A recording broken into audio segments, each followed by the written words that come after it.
So Ferraris and Lamborghinis are all very well. We've all had them up on our bedroom walls. But they're not exactly attainable, are they? What we have here are 9 machines of varying budgets that are definitely far more attainable.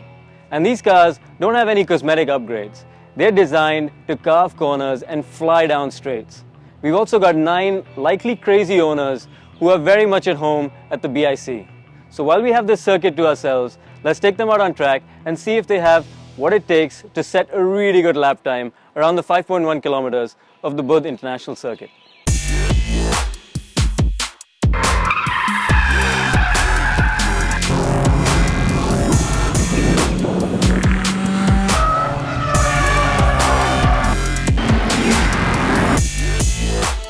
Hi, my name is Karan Malik. I drive a 2009 Honda Jazz. I basically swapped in a Honda City engine, which is a 1.5. I did some minor work on the suspension, and I've been gradually building the car up. Hopefully the next step is going to be forced induction.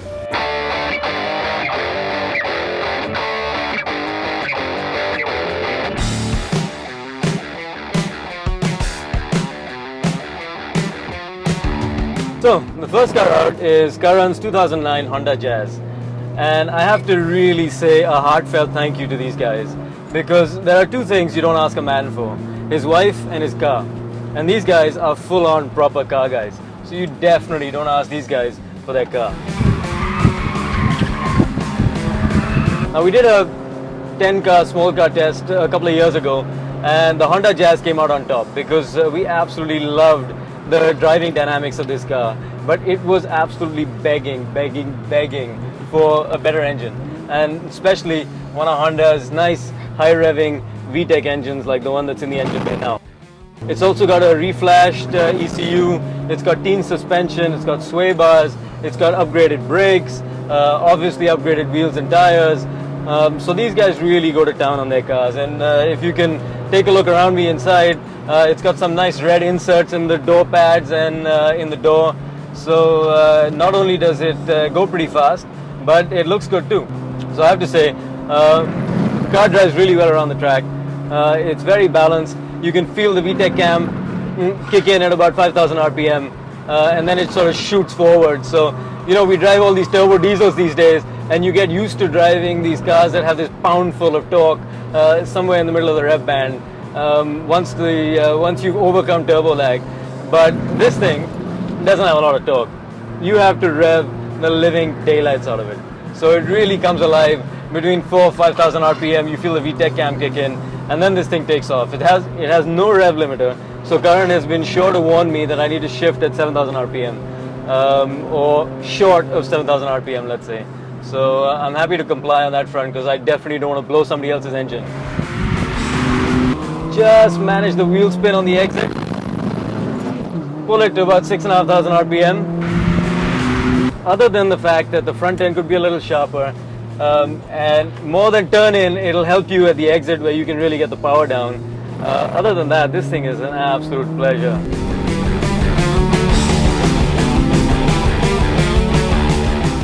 Very little body roll. It's completely planted. The gear shift is an absolute joy. Like all these Hondas, it's the drivetrain that really is the magic in this car. Hi, this is Achintya Mehrotra.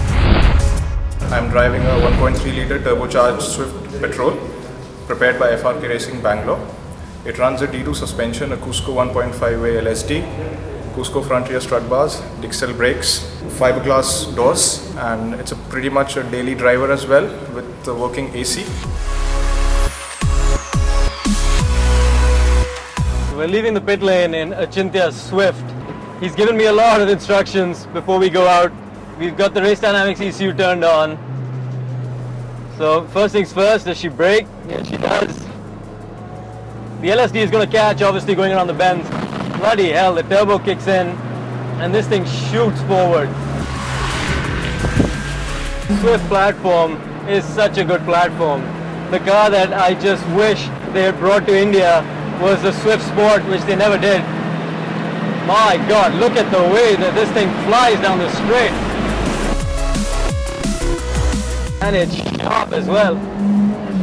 So it's got an LSD. I should just be able to plant my foot, hold the steering, and the LSD should do all the work going through the corner. Love to shift there a little bit. Bloody hell. It just is absolutely 100% planted through here. You can use so much commitment. This thing is really stiff. Oh, I neglected to mention, it also has a set of MRF slicks, which is probably why it has such absolutely phenomenal, tremendous grip. Achantya, I gotta hand it to you, man. I don't know how you drive this car on a daily basis if you do, but it is an absolute peach on the track. I am Prithvi. I drive the Skoda Laura VRS. It's got an ODS 3 turbo in it, it's got intercooler, pipes, exhaust, suspension, brakes. It's putting out about 360 horsepower to wheel and about 500 Nm of torque. It's more or less my race car.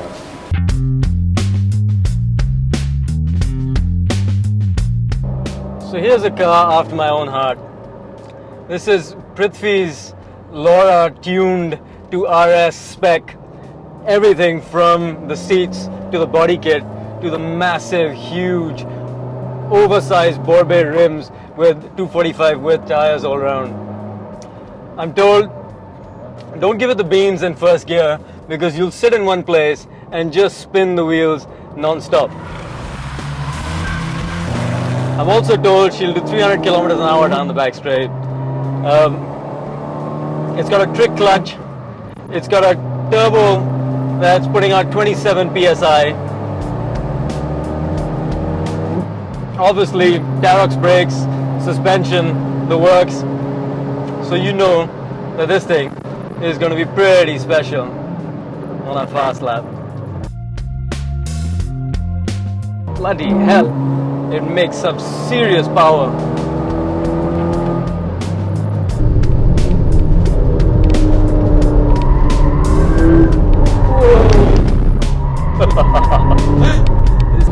You gotta make sure that you're in a straight line before you attempt to put the power down.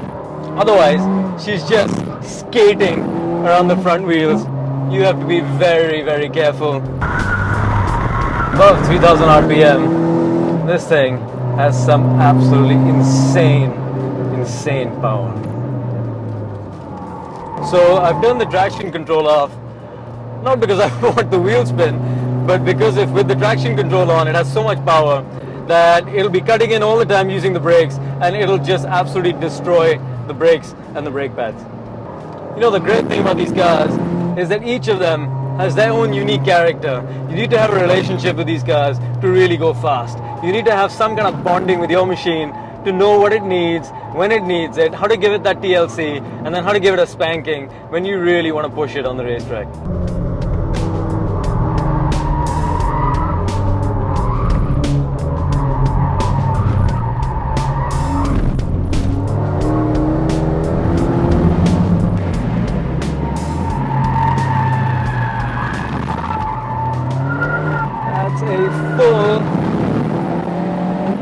Full slide through there.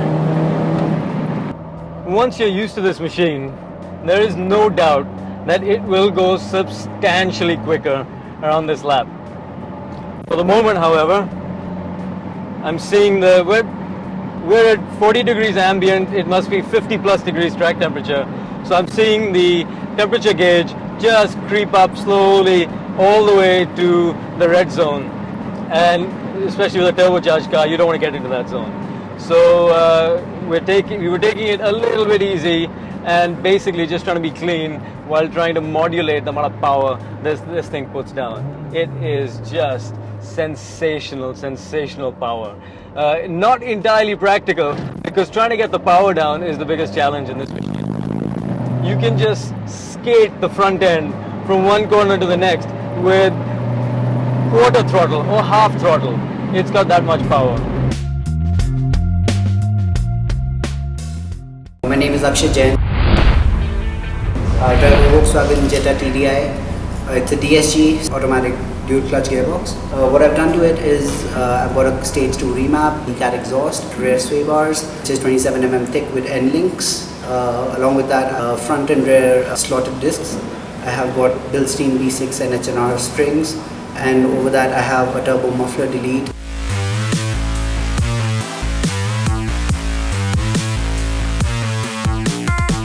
So, we are now in Akshay's Jetta, which really looks the business. And what I really like about this car is these paddles he's had installed behind the steering wheel.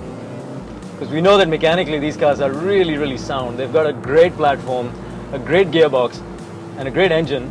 This one is your standard diesel. Of course, it's completely remapped. Oh wow, it's really sharp on turn-in. Completely remapped, springs, shocks, sway bars, the works. But this feels like a great compromise between something that is a very sensible daily driver and something that you can bring out on the track and have a little bit of fun as well.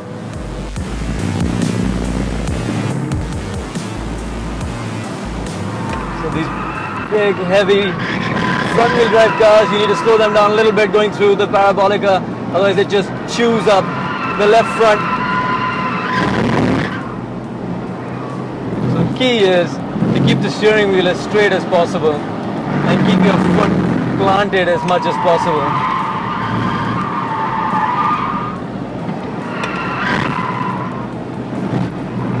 I have to give it to these guys. There's not a single car that I've driven today so far that is not really well balanced and not allowing me to use its full potential on the track. Hi, my name is Gaurav. I'm from Delhi and I drive a 2011 Honda City. What we have here is a couple of basic mods: air filter, exhaust, ECU, then suspension. After that we have a Unichip as well, a rear anti-roll bar, and it's a good car for daily driving as well as track days.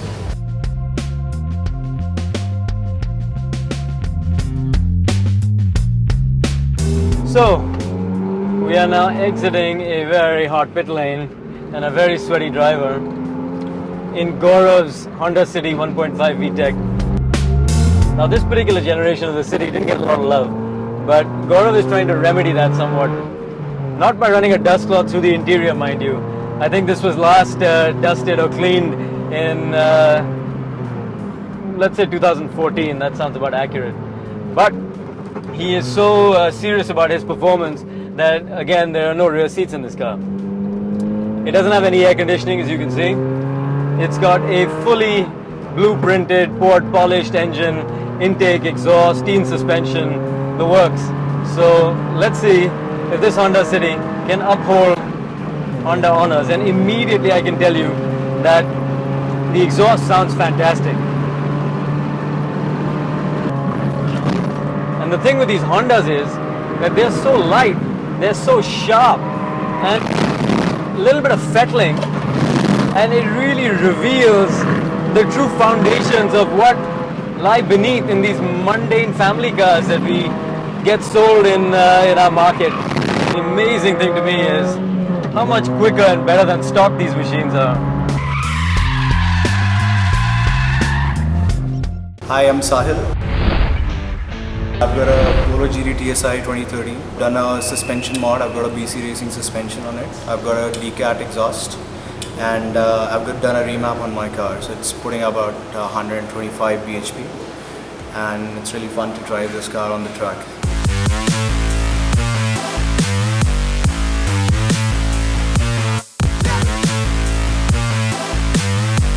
So we are now in Sahil's Polo GTI, and obviously we couldn't do a test like this and not have a GTI in the mix, because this thing is an Indian car enthusiast's favorite. But the initial power delivery certainly feels completely transformed.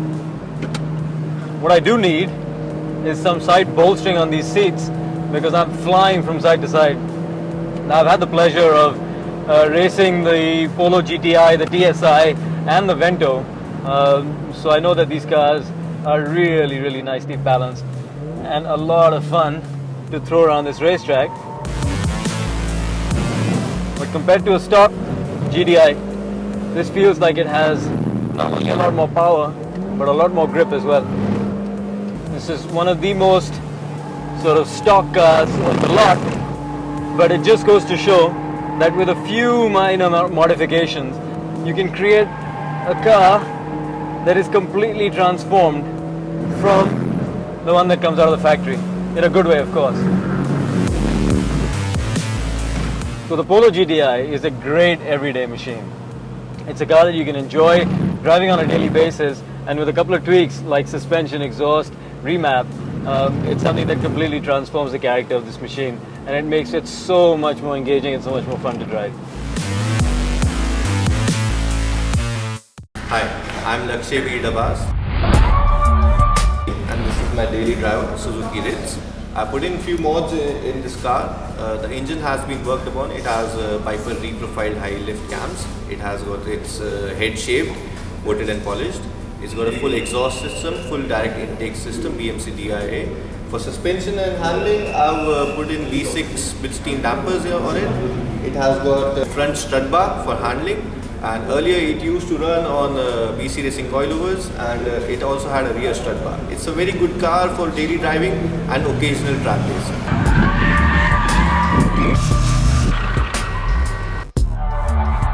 This is Lakshya's Ritz, and it has a completely tricked out motor. Piper high lift cam, port polished heads, intake, exhaust, suspension, the works. He was running coilovers, which he isn't at the moment. He's using this as his daily driver. He also has another project car in the works. Wow, how does it turn in really sharp? I asked him where I should be shifting. It's got a big massive tack just under the A-pillar on the right. It's got a big shift light. He said, oh, with this car, it's so reliable, you can pretty much shift where you want. But it's really, really sharp. He says, as the thing goes totally sideways. Again, my problem with this car is not what it's doing mechanically. My problem is that I have no support in the driver's seat whatsoever. I mean, the thing with these Maruti Suzuki machines is that they are so utterly reliable that you can do all kinds of stuff to them and they will run as reliably as the day they came out of the factory. You can tweak them and port them and polish them and put in high lift cams, and because of the rally circuit, there are all these parts available for these cars.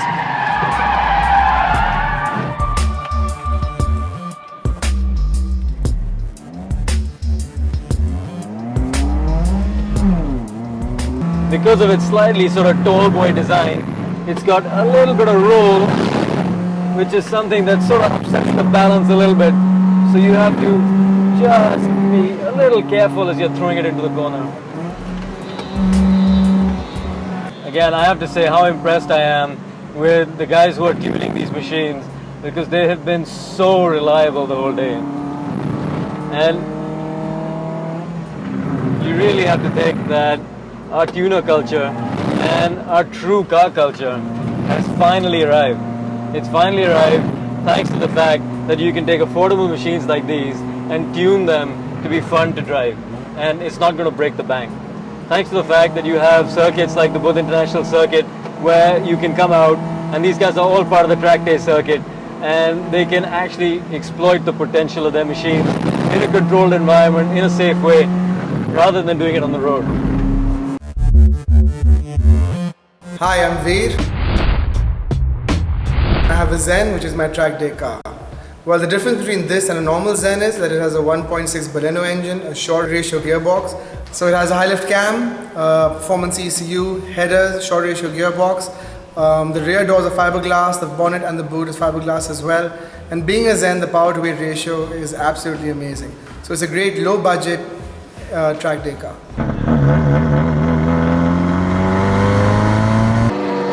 So I don't think you can hear me. This is Veer's, let's slow it down a second. This is Veer's budget racer.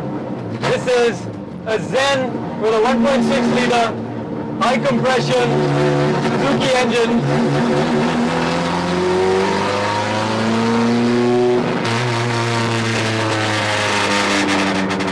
And it's loud.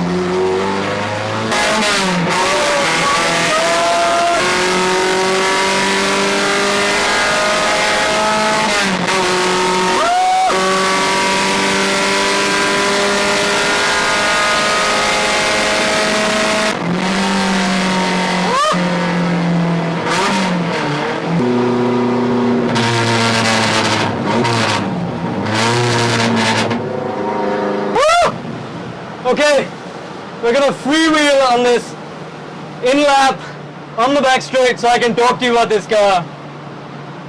I did a lap of about 2 minutes 40 seconds, and I think it is the most fun 2 minute 40 second lap I have ever done around the Buddh International Circuit. Oh no. And we stole the engine. We'll get it going again, not a problem.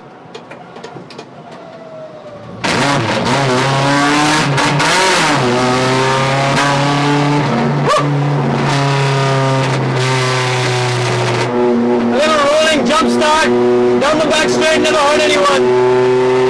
This is the most fun car on the pack, bar none. It is wild. And you've got to get a little crazy to think of creating something like this. It's balls out, completely focused. The best part is incredibly cheap.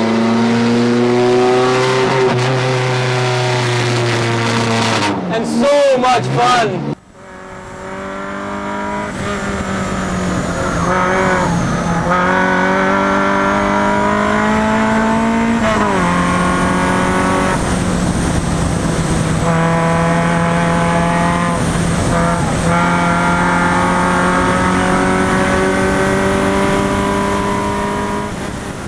You can't hear yourself think, but why would you want to?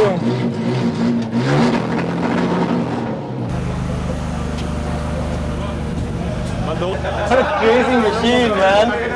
Unbelievable this thing is. I gotta hand it to you guys, man. This thing is insane. Insane. Can you hear yourself? I think I've lost hearing in one or both ears. I'm going to be hearing impaired for the rest of my days, but it was worth it, man. This is the most fun 2 minute 40 seconds I've ever spent in my life. Yeah? Woo! Hi, my name is Sanam Sekho. I belong to Chandigarh. I had this car for almost 6 years. Before this, my grandmom had it.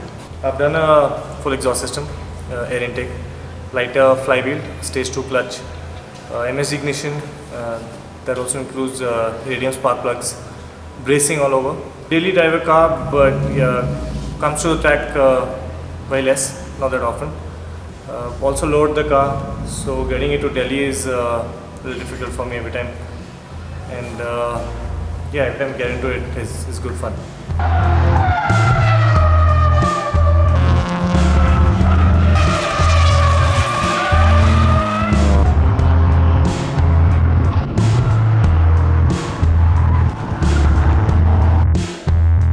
Smile on my face is courtesy of a 2001 Honda City Vtec. I used to own one of these, unfortunately not a Vtec version, but we had tuned it slightly, and these things just sing. Of course, this has all the regular mods. It's got a nicely tricked out interior with a seat that I can actually sit in and not roll around in. And this is a proper old school enthusiast machine. This is the car that really started it all for many of us. You hardly have to brake in these machines. You turn the steering wheel and that's enough of additional friction to get these cars to slow down.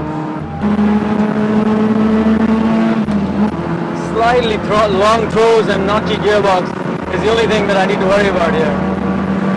So physical, this machine.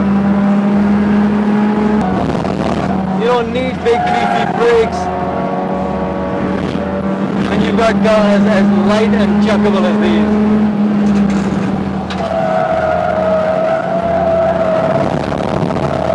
Steering gets a little light off center. A special thanks to Virina who helped us put this together. And a huge big thanks for all these folks for letting me jump into their babies and absolutely wring their bloody necks around this racetrack. I really gotta hand it to these guys. Not a single car had any problem whatsoever. Not a single car had any malfunctions or had any issues whatsoever, touch wood. and it has been an absolute blast. And you know, we say we're a very nascent car culture. We've just started tweaking these machines and tweaking them the right way, in larger numbers anyway, otherwise it was a very small fraternity. But these young guys who come out here, work on their cars, and make sure that they are a blast, each and every single one of them, on the racetrack. We've had a lot of big, expensive machines at the track. And don't get me wrong, we've had an absolute blast in the majority of them. But what cars like these prove is that you don't need to have a infinite bank balance to be able to enjoy yourself behind the steering wheel of a car.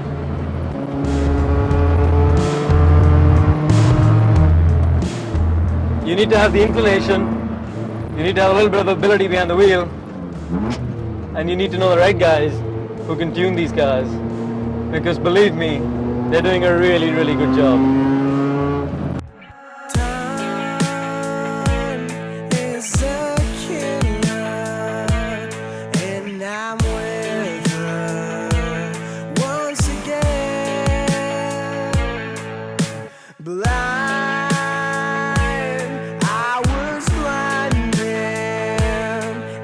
I don't see